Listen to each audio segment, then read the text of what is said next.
ஸ்வய நம. அனைவருக்கும் அன்பான வணக்கம். நான் உங்கள் சிதத்தையம்மா, குருவின் துணை. எல்லோரும் நலமாக இருக்கணும். பூஜை முறைகள், வேத மந்திரங்கள், நிறைய ஆன்மீக வழிபாடில் முறையான வழிபாடுகள் நம்ம யூடியூப் மூலமாக பகிர்ந்து கொண்டிருக்கோம். நிறைய பேர் வாட்ஸ்அப்பில் மெசேஜ் அனுப்பியிருக்கீங்க. பொதுவாக இல்லத்தில் தினசரி செய்ய வேண்டிய முறையான வழிபாடுகள் என்ன? பெண்களாகட்டும், ஆண்களாகட்டும், பிள்ளைங்களாகட்டும், பெரியவங்க ஆகட்டும், வீட்டில் சந்தோஷமாக இருக்கணும், இதுதான் நினைப்பாங்க. ஒரு வீட்டில் கஷ்டம் இல்லாமல் சந்தோஷமாக இருக்கணும்னா நல்ல சக்திகள் இருக்கணும். நல்ல சக்தி என்பது தெய்வ வழிபாடுகளில் நல்ல சக்திகள். கல்வி, செல்வம், வீரம். தேவர் காலத்திலிருந்தே பொறாமை, பகை, சாபம், பரிகாரம், அவதாரங்கள், இப்படி பல விஷயங்கள் நடந்திருக்கு. தெய்வலோகத்தில் இருக்கும் போது தேவதர்களே அந்த சாபம் பெற்று பூலோகத்தில் சாப விமோக்ஷனை பெற்று அவங்க மீண்டும் தெய்வமாக மாறியிருக்காங்க. இப்படி நிறைய பேருக்கு இது தெரிஞ்ச ஒரு மங்களமான விஷயம். தெய்வத்துக்கே அந்த சாபம் இருந்து பூலோகத்தில் அந்த பரிகாரம் செய்து சாப விமோக்ஷனத்தை பெற்றுக்கொள்ளுற சக்தி பூலோகத்தில் இருக்கு. அதனால தான் அத்தனை தேவதர்களும் யாருக்கெல்லாம் அந்த சாபம் இருந்ததோ சாபக்கல்லாக மாறியிருக்காங்க, நீராக மறைஞ்சிருக்காங்க, கல்லாக உற்பத்தி ஆகியிருக்காங்க, சிலையாக மாறியிருக்காங்க. இப்படி ருஷி சாபங்கள், சித்தர் சாபங்கள், ஜென்மத்தில் தொடர்ந்து வம்ச சாபங்கள் மட்டும் இருக்கு. அப்போ அந்த மாதிரி இருக்கும் போது குடும்பத்தில் கஷ்டமும் இருக்கும், சுகமும் இருக்கும். சாபம் இருந்தால் அந்த கஷ்டங்கள் அனுபவிக்க சூழ்நிலைகளும் வரும். பொதுவாக நம்ம இல்லத்தில் கல்வி, செல்வம், வீரம், இது மூன்றுமே ஒரு மனிதராக பிறந்தால் இருக்கணும். கல்வி என்பது என்ன? படித்தாதான் அறிவு ஞானம் இருக்கும்னு இல்லை. படிக்காதையே அறிவு ஞானங்கள் இறைவனுடைய அருளாக இருக்கும். படிக்கணும், நல்லா ஒரு அவங்க நினைச்சது சாதனை செய்யணும். படிப்பு வரலை, ஒவ்வொருத்தருக்கு படிப்பு வராத காரணத்தில் அவங்க சொந்த தொழில் ஆரம்பிக்கிறாங்க, அவங்களும் நல்லா இருக்காங்க. ஆனால் மிகவும் முக்கியமானது கல்வி, ஞான, அறிவு வேணும். அடுத்தது செல்வம். கல்வி இருந்தால் என்ன? பணம் இருந்தால் கல்வியை கூட வாங்கிடலான்னு நினைப்பாங்க, முடியாது. முதல் அறிவு வேணும். நீங்கள் படித்தாலும் சரி, படிக்கலைனாலும் சரி, அந்த அறிவு ஞானம் இருந்தால் தான் உங்கள் வாழ்க்கையில் நீங்கள் வெற்றியாக மாற முடியும். எது செய்தாலும் வெற்றி ஆகுவதற்கு காரணம் அறிவு ஞானம் இருக்கும். அந்த அறிவு ஞானம் இல்லைன்னா எப்படி வாழ முடியும்? கஷ்டம். அடுத்தது செல்வம். செல்வம் என்பது என்ன? லக்ஷ்மி. இல்லத்தில் வஸ்திரம் இருக்கும். ஒரு வீட்டில் பார்த்தீங்கன்னா வஸ்திரம் இருக்கும், தனதானியங்கள் நிறைஞ்சி இருக்கும். ஆனால் அவங்களால எதுவுமே அனுபவிக்க முடியாது சூழ்நிலைகள். அடுத்தது சக்தி.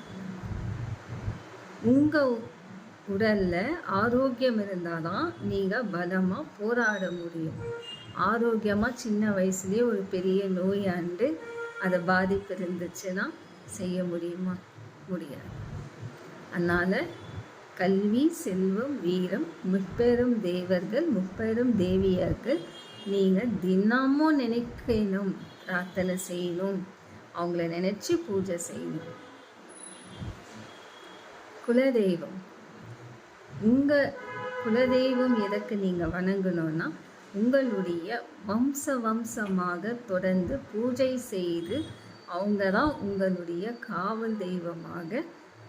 உங்கள் முன்னோர்கள் பூஜை செய்ததால் நீங்கள் தொடர்ந்து வம்சமாக அவங்கள பிரார்த்தனை செய்யணும். சில பேருக்கு குலதெய்வம் தெரியல, அதனால் குலதெய்வம் இல்லைன்னு ஆகாது. ஒவ்வொரு குடும்பத்துக்கும் நிச்சயமாக குலதெய்வம் என்பது இருப்பாங்க. அவங்கள வழிபாடு செய்தே ஆகணும். அடுத்தது உங்களுக்கு வழிகாட்டலான குரு, அம்மா, அப்பா, ஆசிரியர்கள், உங்களுக்கு துணையவராக இருந்து வழிகாட்டலாக இருப்பவர் குரு. இப்போ இவ்வளவோ உங்களுக்கு ஒரு பூலோகத்தில் நீங்கள் பிறந்து அடுத்த நொடியில் நீங்கள் வளர்ந்த மட்டும் உங்களுக்கு துணையவராக இவ்வளோ பேர் இருக்காங்க. சாதனை என்பது கண்டிப்பாக செய்யலாம். கஷ்டம் என்பது கடந்து போகும். சாதனை என்பது அது கடைசி காலம் மட்டும் நீங்கள் இருக்க மட்டும் நீங்கள் சாதனை செய்துட்டு உங்களுடைய சாதனை வெற்றியான பிறகு அடுத்தவங்களுக்கு சொல்லி கொடுத்து செல்லுவது தான் நன்மை. இப்படி பல விஷயங்கள்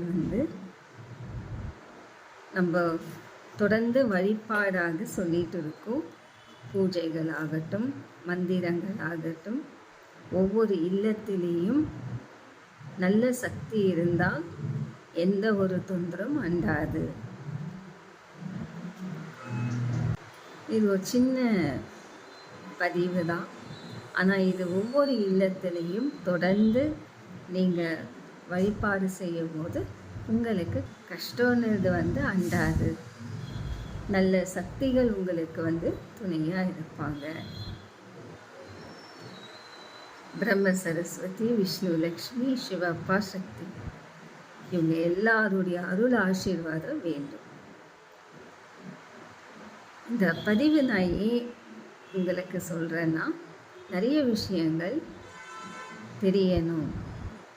சில பேர் சாபம் இருக்குது, கர்மா இருக்குது, நான் செய்த கர்மா என்னை விடலை, நான் செய்த சாபம் அது என்னை விட மாட்டேங்குது, குடும்பத்தில் பிரச்சனை அப்படின்னும் போது பரிகாரம் என்பது தெய்வத்துக்கே இருக்கும்போது மனிதருக்கு நிச்சயமாக அந்த பரிகாரம் செய்து நீங்கள் நல்வழி பெறலாம். இந்த பதிவு எல்லோருக்கும் நீங்கள் ஷேர் பண்ணுங்கள், இல்லை சொல்லுங்கள். அவங்க பூஜை செய்து கண்டிப்பாக அந்த பரிகாரம் என்பது என்ன, உங்கள் கஷ்டத்தை நீங்கள் சரி பண்ணிக்கணும், அதுக்கு உண்டான பூஜைகள் நீங்கள் செய்கிறீங்க. இதுதான் பரிகாரம். எந்த தெய்வத்தை வணங்கினாலும் சரி, உங்கள் இஷ்ட தெய்வத்தை நீங்கள் வணங்கினாலும் சரி, பிரார்த்தனை செய்யுங்க, நம்பிக்கை வைங்க, உங்கள் தெய்வம் உங்களுக்கு துணையாக இருக்கும். இந்த பதிவு எல்லாருக்கும் சமர்ப்பணமாகட்டும். சிவாய நம. குருவே.